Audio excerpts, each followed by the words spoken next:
For today's project, we are going to be laying rock over here, we're going to be building a wall there, and then we're going to be cleaning up all of our mess. Hey everybody, you're watching Cole the Corn Star, and welcome to the 100% restoration and remodel of my great-great-grandfather's $7,000 mansion, and welcome to Corn Star Farms. And before we get started today, big thank you to Manscaped for sponsoring this video. We are currently in the middle of getting ready to build the footings and foundation walls in the underground movie theater, but before we can do that, we need to finish all of the big work in the existing basement, because once we have the footings and foundation walls poured over here, we will not be able to get big stuff in, and we will not be able to get big stuff out. So for the last big project we have in the existing basement, well, there is no big project left in the existing basement because we got them all done. Today is a pivotal moment. We do have just a little bit of rock we need to lay down here, so I guess we could call that the big project. So we have a few wheelbarrows to bring in here, and then we have these little stub walls that are poured. We need to build a wall on top of those, so that way we can hold up our ceiling right here, and then we can get rid of these temporary supports. And then over the past several months, we have been doing a lot of work down here, so we have accumulated a fair few supplies and tools that are laying all over. So once we get this rock in and we get our wall built, then we are going to get everything cleaned up, so that way we can get everything over here prepared for our next step of construction. So I guess without further ado, in order for us to bring the rock down there, I need to get the skid loader out.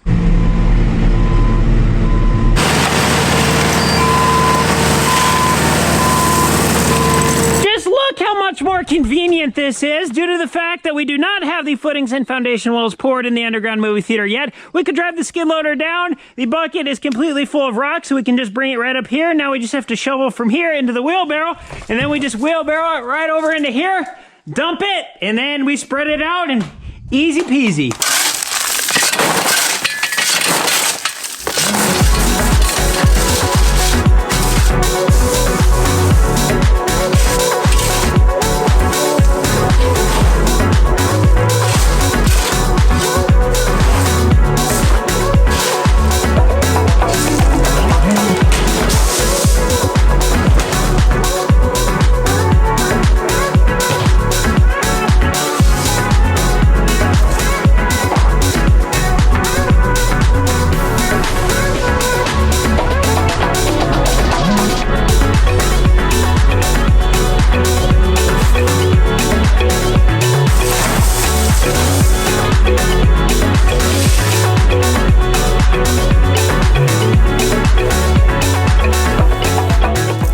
When we started this corner this morning, I thought we were just gonna have like 5 wheelbarrow fulls in here and then we were going to be done, but 2.5 skid loader buckets later, we are still not done. We have a couple piles to spread out. If you look right through the sunlight, you can see all the dust in the air, so we've been doing a little bit of dust control with the hose. So before we start moving stuff around, we try to squirt it with water, saturate it nice, and it sure seems like this helps a lot. So basically, like from right here over to about where Roman's standing, we need to go up about 2 inches, and then everything over here needs to go up about another inch yet, at least to be able to get to the same height as what we have over there and what we have over here.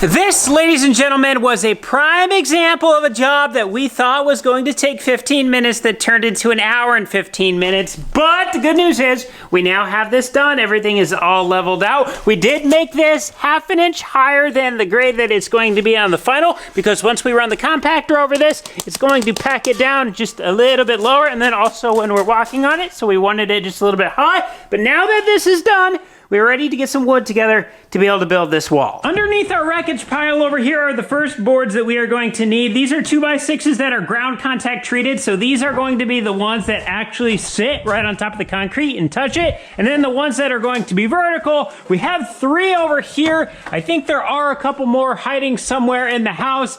And then that may be all we have for these. We have some that are like 16 feet long out in the shop, so we may be going out there, finding the straightest ones we can, and bringing those in if we do not have enough of these ones that are already basically cut to the height that we need. So we got 3 right there. There's 1, 2, 3, 4, 5 right here. We got 8. How many do we think we're gonna need, Roman? Probably like 12. Hold on a second. We may have some upstairs. We're gonna look before we go nuclear and take steps out into the shop. Oh yeah, we got All 5 of them. big pile over here. Those are still long ones, but we don't have to go out in the shop to get them. After a little bit of sorting through some boards, Roman came up with 1, 2, 3, 4, 5, 6, 7 boards. So between what we have over there and what we have over here, this is going to be close. Now that we have our wood together, when it comes to tools, we are going to be utilizing a tape measure, speed square, a laser. Now, a laser is not necessary, but we are using one. It just makes things a little bit easier. We have a hammer drill, we have a hammer, we have T25 screws, we have some wedge anchor bolts, we have safety glasses, got to protect the old eyeballs. We are going to be utilizing an impact with the T25 bit on the end, and then we have a battery circular saw, and then last but not least, we cannot forget our earplugs. And I should mention, Roman and I are going to be wearing pouches. This just makes it easier because you have all your tools right next to you. It is absolutely 100% not necessary to have a pouch, but it does make the job a lot easier. Roman's gonna get started getting stuff measured out. I just got a phone call from the grocery store. We ordered 50 pounds of pork steaks, so that way Roman and I can have pork steaks every day, and they just said that they are done. And just like that, 50 pounds of pork steaks. We got 2 boxes, each one has 25 pounds in it. Made it home safely from the store with our 50 pounds of meat, and Roman, what are you doing down here? Well, remember our laser line? Offset. And then somewhere in the process I forgot it. It's offset, and we left it that way, and we poured it that way. So basically our wall is overhanging now, 1.5 inches. And So we have to pour more concrete. well, I thought it would be the quickest remedy to this. Just this 3-inch lip and... Sorry, Okay. So the other day when we poured this concrete, we ended up setting a laser over there, and we had our lines measured off, and we forgot that we needed to offset it 1.5 inches the one way, so we ended up pouring our concrete. So now when we go to set our plate on here, it overhangs by about that far. So Roman is just making some forms on the side. We're gonna slap this board up right here, just like so. And then we are going to fill this cavity with concrete so that way we can make our concrete a little bit wider. And then our base plate for the wall will actually be sitting on concrete and won't be overhanging by this far. Not the end of the world, it's just I thought we were done with hand pours of concrete, so I guess we got one more. Say that again for the camera. I admit that it is my fault. Aww. Good job, Roman. You're welcome. We're gonna let Roman throw those forms together, and we are going to get these pork steaks on the grill.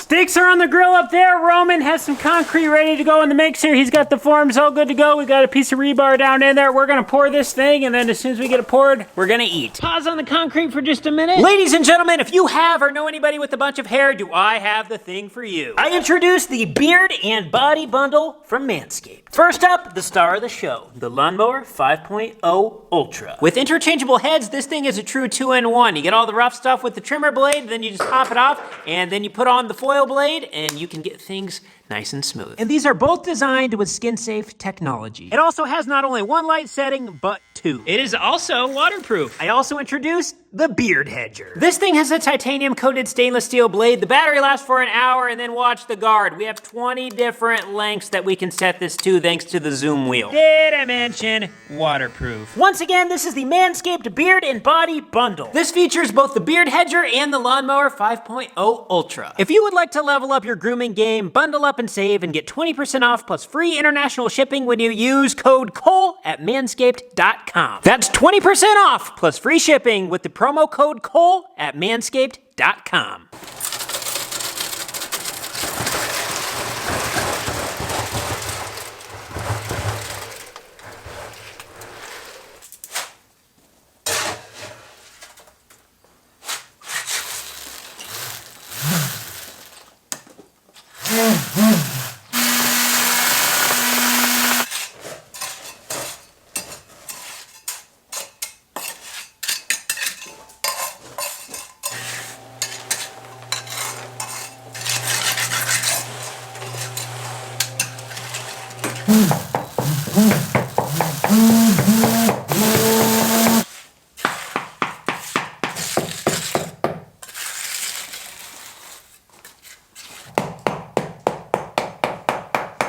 There we have it. It is all poured and it is doing its thing, all setting up to cure. I don't know if we're going to be able to build a wall on this today or not. I'm guessing probably not, since we're going to have an inch on that super soft stuff that we just poured.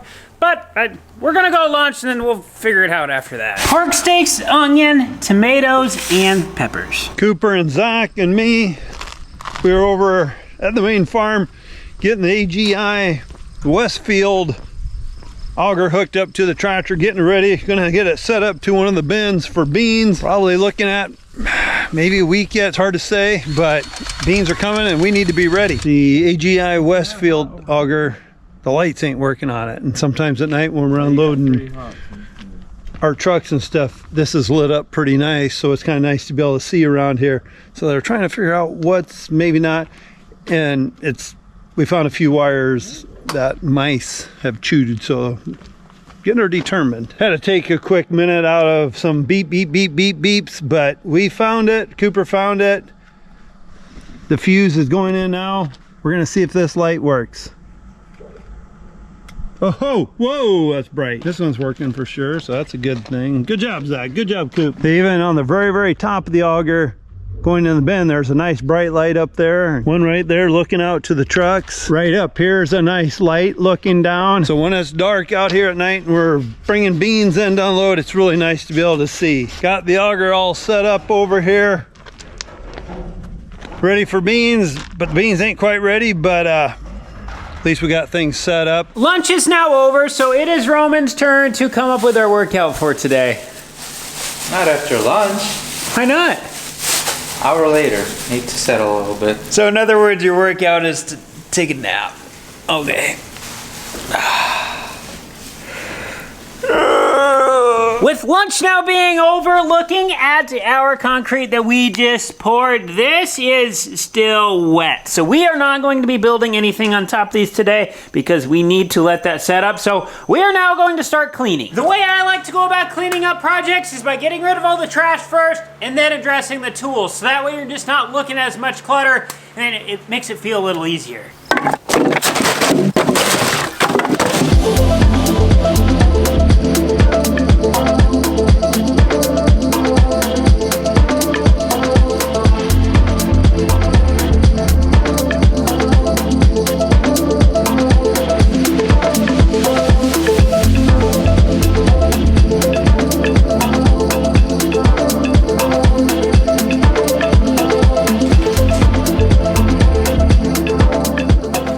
So the very reason why our mistake happened was the laser was not in the spot where it was supposed to, and I forgot. That's because we had our support that I already took off running all the way through here, and laser was hitting it. So the same thing I ran into by marking our wall. I couldn't set the laser where I need to be, so I had to remove that support. To remove that support, I needed to put a new support. So it's a new temporary support. That's up.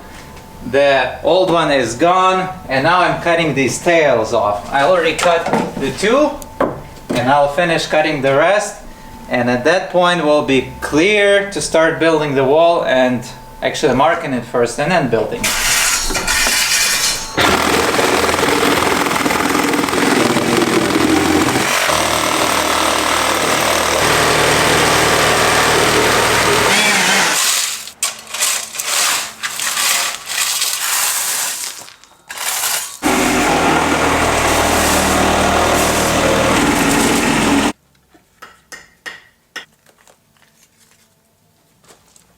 Hi. All right, Mom, what do you think? It's looking good, I guess. Oh, look, a wall. Yeah, there's no walls over there, and there's no poles over here anymore. Oh, you gonna keep that one? Well, that one's holding up the end of the beam right there, so we kind of need that one there. But it'll be hidden inside the wall, so you won't see it when it's all Oh, done. a wall will be around it. Yep, same with this one right here. You won't be able to see that one either. We just got a call a little bit ago. Ronnie, our trucker that's hauled a lot of corn out of here for us and beans. Sound like he passed away today, so we haven't heard details. He might have been in his truck in a line or something at a plant. We're not 100% sure what all happened, but if that's the case, he died doing what he loved doing. To be honest, I don't really feel like doing a whole lot now. We've been working with Ronnie since my Grandpa Ray got sick, and my dad's known him his entire life. And so he's hauled for us since 2018, so that's when I really got to know him, and we're gonna miss him. Ronnie was a good dude. He would always call you Chief. How's it going, Chief? Oh, yeah, that's what he would always do too. He'd be like, "Hey, Ronnie." Oh, pretty good. That's how he would just answer your hey.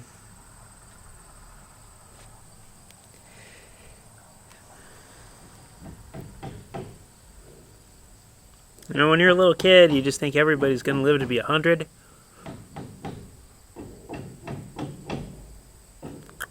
If I'm not mistaken, I believe he was 74. So that stinks. I just saw him take up a load of beans yesterday and passed him when I was going through town.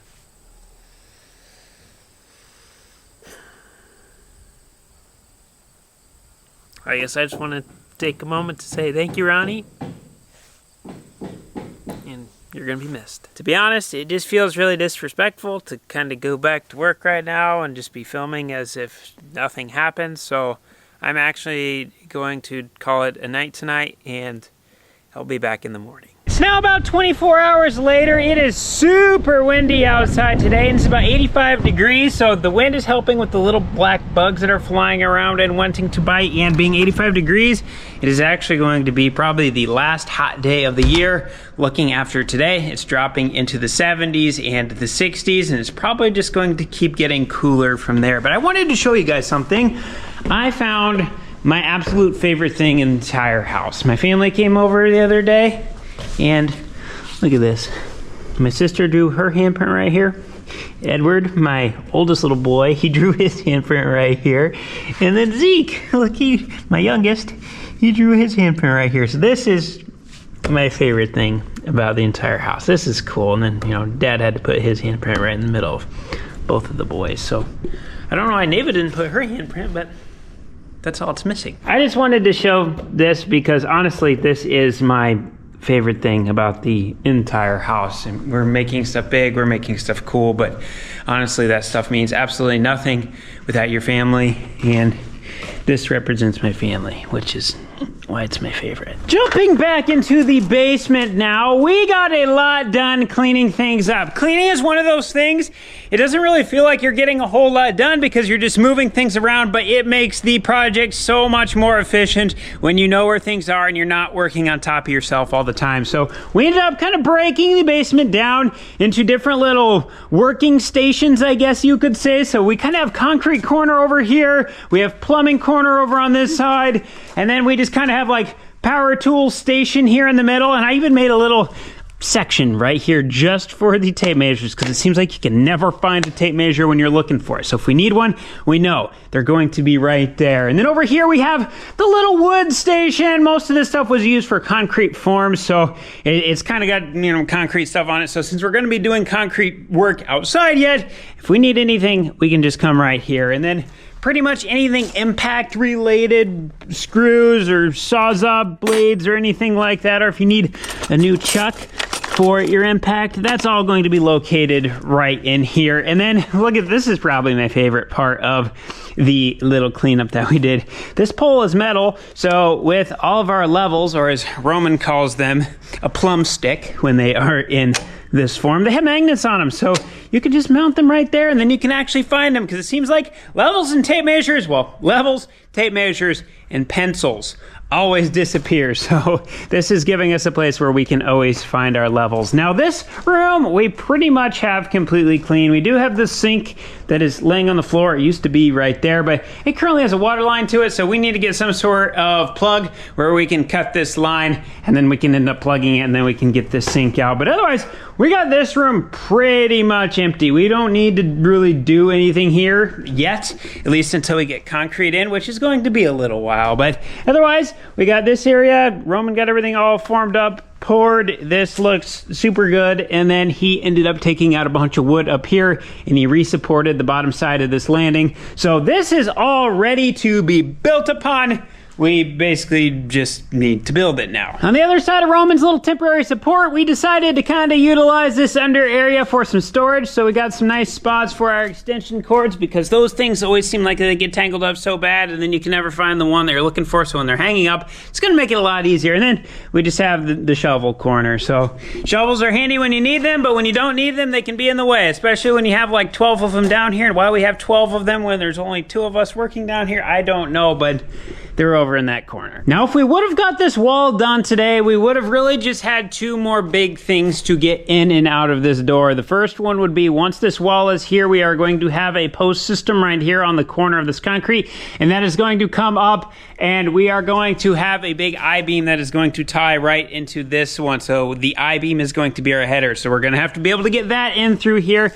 And then we just installed this humongous I-beam the other day, and right beside it, we have the wooden LVL that used to support the ceiling above us, but we don't need that wooden LVL anymore because we have our I-beam there. So we need to figure out how to take this thing down, and it's like 25 feet long, and then we're going to have to get that out. So once we get the I-beam in for over there, and once we get this wooden LVL out, that will be the last of the big stuff that is coming in and out into the existing basement. So then pretty much anything else that we need to do down here in the basement, we can just bring right down the ladder. So we are so close to pouring the footings and foundation walls over here in the underground movie theater. With today being one of the last hot days of the year, that means one thing for me as a farmer. It means that harvest is right around the corner, and looking at the soybean field right behind me, we're about there. With that being said, I would like to address how the harvest season is going to go with working on the house and being in the field. So at the end of the day, I am a farmer, so my crop out in the field is going to be our priority during harvest season. So this does not mean that the construction videos are over. We are just temporarily going to be slowing down on the construction a little bit while we are getting our crop out of the field. And once our crop is out of the field, then we will be buzzing right back to the house to continue construction. Now, we may have some days where we are working on the house during harvest because let's say something breaks down and we're not able to get a part till the next day. We'll come work on the house. Let's say it rains and we can't get out in the field. We'll come work on the house. Let's say we catch up to everything and we're waiting for our corn to dry down. We're gonna come work on the house. So it's gonna be a little bit of back and forth. We're probably gonna be running around with our heads half cut off like a chicken sometimes, but we're gonna do what we have to do. Dad, Cooper, and Zach have been hard at work on the farm side of things. So they got this tractor already, they got this auger already, everything is all greased up. They got our little drive over conveyor thing already, so we can just pull a semi onto this, and then we'll open our traps. The conveyor will take it into the auger will take it up into the bin. They got the inside of this bin already, the doors are shut, everything is 100% ready to rock and roll. So this bin is actually going to have soybeans in it, and that bin is also going to have soybeans in it. So this one will hold about 10 semi-loads, and then that one holds about 30. And not only have Zach, Cooper, and Dad got the grain bins ready, as well as the auger set up and this conveyor, they also got the combine ready, the bean head ready. We have 4 semis, 3 of them we actually run. The 4th one is our cemetery semi, but we have that one set up and ready for if we need a backup for one of the 3 grain trailers. So we also got the 3 grain trailers ready. So this is the first time we have ever had everything 100% ready to rock and roll before the crops were ready. Usually the crops are waiting on you for like a week before we're ready. So this is new for us. On our farm, we almost always start harvest with soybeans. So the way we can tell the soybeans are ready is when they are completely brown. So like right now we look in here, we still see a little bit of green. And the reason why the green is the problem, it's kind of like trying to mow your lawn after it just got done raining. It's super difficult to cut. So when these stems are still green on these, it's really hard for the combine. And then also, notice how some of these pods right here are still green at the end of this plant. If we take one of these green pods and we try to break it open, it will not break open. So that means this would basically get kicked out the back of the combine like a piece of trash, and it would get thrown on the ground. So we would not be getting the yield that is inside of this pod. And so when we have 15% of the pods out here still with a little bit of green in them, see like these ones, we got 2 here that are turning brown on the same node, but the one is still green. So we need to wait a couple days for those last green ones to start to turn brown, so that way they'll actually split open, and then the combine will be able to take them into the grain tank and not just spit them out on the ground. Typically when you look at a field, the edge right along the road or the edge of the field is going to be a little bit more mature quicker. I don't know if that's something to do with it gets hit with more air or something, and so maybe it dries out a little bit faster, but also the outside of the field usually yields a little bit less than the inside of the field. But the inside of the field, I can see the bottom half of the plants out there, they still got a pretty good amount of green on them. So once all the green ends up dropping out of these soybeans, we will be ready to come in and harvest these. And looking at the conditions of this field with this heat and this breeze today, I would guess we're probably looking at like 2 or 3 days. However, this does not mean that all of our soybeans are a couple days away from being ready, because I just came to a new field a couple miles down the road. So this is the farm we call Mount Everest. It was actually the very first field that we planted, but as we can see, there is a lot of green still in this one, and that's because not all soybeans are the same. Some will take 110 days to grow to be completely brown. Some will take 120. Some may take 130. They have different varieties and they have different maturities on them. So this was the first field that we planted, but it was our longest maturity. So we planted this one first,